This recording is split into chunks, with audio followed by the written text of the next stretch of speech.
help the kids get the co-parents a present. I love that. I love that. Yeah, I think this is a really niche one, and this is one that parents and co-parents don't really think about too deeply. Um, I remember being very, very young, and I think I got some money for a birthday back in the January. And I thought to myself, I've got to keep this until Christmas to make sure that I have money to get mum or dad a present because I don't want to ask mum and dad, the opposite parent, to get a present for the opposite parent because I knew that that would be the last thing that they would want to do. And this was me assuming. My parents always, if I were to ask at the time, they would have been like, sure, let's go get a present. That's fine. But Mhm. my thought pattern wasn't that. It wasn't very healthy at all. It was, I just want to avoid conflict at all Mm. ends. And based on how they talk about each other and based on how they talk to each other, the last thing that they're going to want to do is help me get each other a present because technically I'm not paying for it, they're paying for it. And Yeah. I can't imagine dad buying mom a pair of slippers. Like, not it. And so that was like something that I felt very responsible for, but I pre-planned like literally almost 12 months before. Wow. And explicitly telling your kids, hey, what are you thinking about getting mom for Christmas?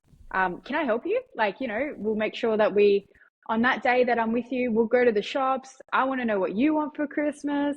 We can have a look at some of the things that you think you want. We can get your mom a present as well. Not making it a big deal of we have to get your mom a present because I'm trying to be a really good co-parent. No, it's just Right.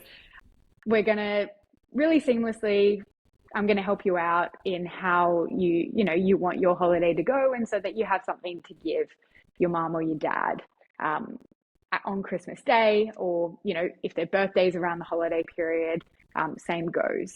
It's just about putting that conflict down and putting down your feelings towards your co-parent and thinking about your kid and what they want to do for their other parent.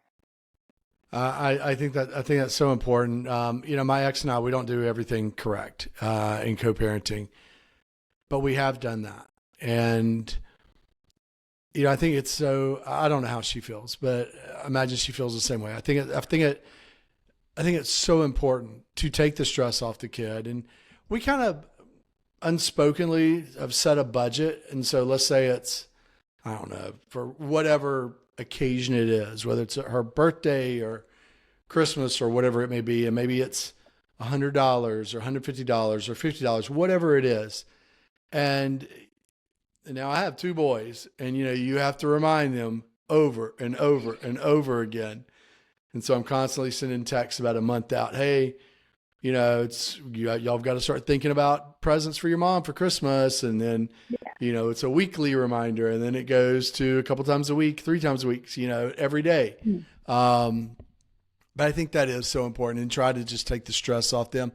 At the same time, Bella, I look at it as they're kind of learning about buying gifts for somebody. This And, is true. Yes. and really think through it, not just, okay, I'm going to get her the red socks. Well, is your mom really going to want red socks? Like, think through it, talk to her, find out, like, what would you like?